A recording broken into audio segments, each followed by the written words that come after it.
दाइको भूमिका एकदम राम्रो छ। यता हाम्रो डाइरेक्टर साहब हुनुहुन्छ, उहाँको च्यानल हेरिदिनु होला, लाइक कमेन्ट सब्सक्राइब गरिदिनु होला, शेयर पनि गर्नु होला। हस् त दाइले यति एन्जिला मुभी हेर्न चाहिँ एन्जिला मुभी पनि हेर्नु होला। आज चाहिँ विशेष गरेर हामी एन्जिला मुभी हेर्न चाहिँ जाँदैछौँ।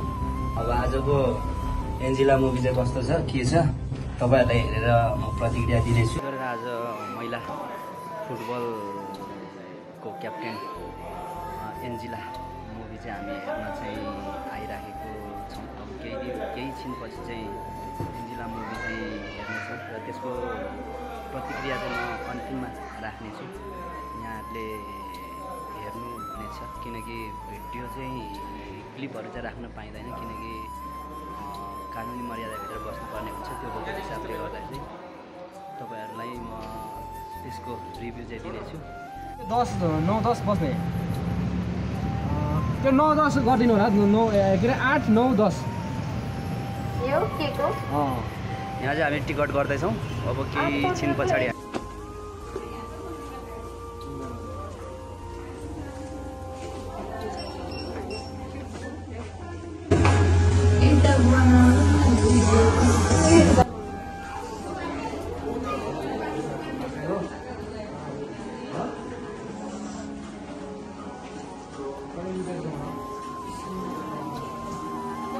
हामी चाहिँ भित्र पसिसकेका छौँ। अब हेर्नुहोस् हामी चाहिँ यताबाट जाने हो टक्क।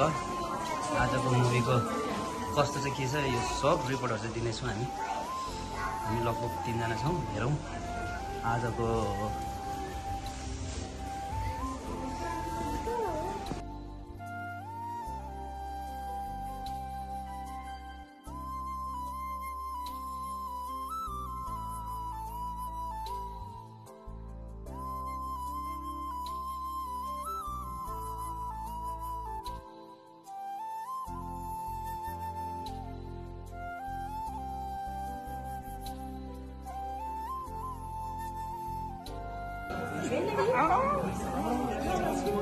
लाई के भन्न चाहनुहुन्छ एन्जिला मुभीको बारेमा? कति दुःख गर्नु भएको छ, एकदम राम्रो देखेँ क्या आज तपाईँ।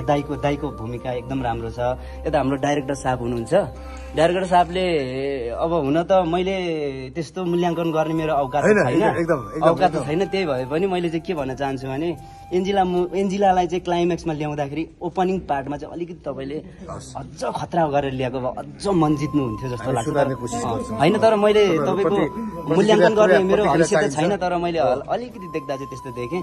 ठिकै छ है। मिलन चाम्स दाइसँग भेट भएको छ आज। यो मेरो सब्सक्राइबरहरूलाई केही भनिदिनु न एक दिन। अब त्यो चाहिँ रियलमा चाहिँ 2 मिनट देख्नुभयो, रियलमा चाहिँ 1 घन्टा जति भेट भएको छ उहाँहरूको। त्यो जब सानोमा हुँदाखेरि छोडेर जानुभयो उहाँ अर्को विवाह गरेर, त्यसपछि धेरै लाग्छ 2-3 वर्ष अगाडि मात्रै भेट भएको उहाँहरूको। अनि 1 घन्टा जति भेट हुँदाखेरि चाहिँ उहाँहरू बोलचाल भएन क्या, खालि रुने मात्रै। जस्तो सिनेमामा देखाएको ठ्याक्कै त्यही नै हो। अनि जाने बेलामा 10,000 पैसा रोगेर एन्जिलाले छोडेर त्यस पछाडि बिदा भएर उहाँहरू छुट्नुभयो गाउँछन्।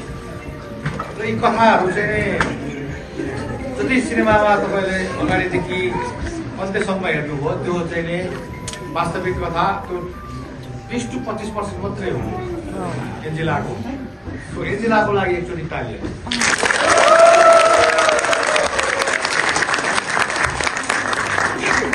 यता डाइरेक्टर पहिला सिनेमा बनाउँदाखेरि सुटिङको क्रममा सिनेमाको एडिटिङ मिलन चाम्स गर्दाखेरि पटक फिल्म हेर्दा पनि मलाई हुन्छ आने हुनेछ भल्कानेर। अहिले भर्खर पनि लाजिमबाट रोएरै आएको हाम्रो सन्दीप छेत्रीले हेरिराख्नु भएको रहेछ। उहाँ पनि भकानिनु भयो अगाडि आएर। म पनि थाम्न सकिनँ, आँसु आइहाल्यो। तर किन आँसु आउँछ भन्दाखेरि यो हाम्रो एन्जिलाको कथा त हो, तर यो हामी सबैजनासँग मेल खान्छ। हामी गाउँबाट दुःख गरेर आएको नै छौँ प्रायः जस्तो धेरै समग्रमा होइन। सो हामी सबैले स्ट्रगल गरेर आएको, दुःख गरेर आएको छौँ। त्यो कारणले गर्दाखेरि यो एन्जिलाको मात्र कथा हो, सबैको कथा हो। तपाईँहरूले प्लिज तपाईँहरूको आफन्त साथीभाइ गाउँले दाजुभाइ को छ फेसबुकमा, इन्स्टा, टिकटकमा सेयर गरिदिनु भयो भने एउटा खेलाडीको घर बन्छ, एउटा खेलाडीको जीवन बनिन्छ र एउटा मात्र खेलाडी होइन, सम्पूर्ण हामीले गर्व गर्नुपर्ने जति पनि नेपाली खेलाडीहरू हुन्छ, पर्टिकुलर वुमेन्स फुटबल टिम चाहिँ एकदमै राम्रो गरेर खेलाडीको एउटा जीवन बनिन्छ। सो एउटा खेलाडीको लागि, राष्ट्रको खेलाडीको लागि हामी सबैजना एकजुट भएर अगाडि बढौँ। तपाईँहरूबाट सहयोग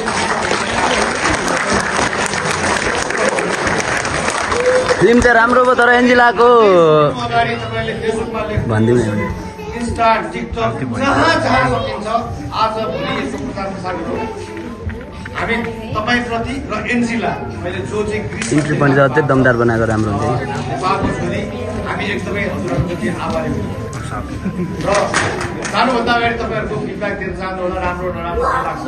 थ्याङ्क यू सो मच।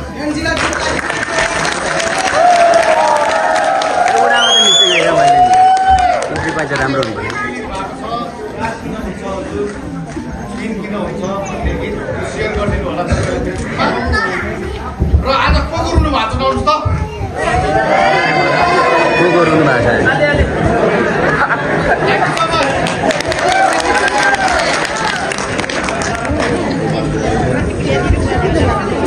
भाइ मिलन चाम्सी दाईसँग भेट भएको छ आज।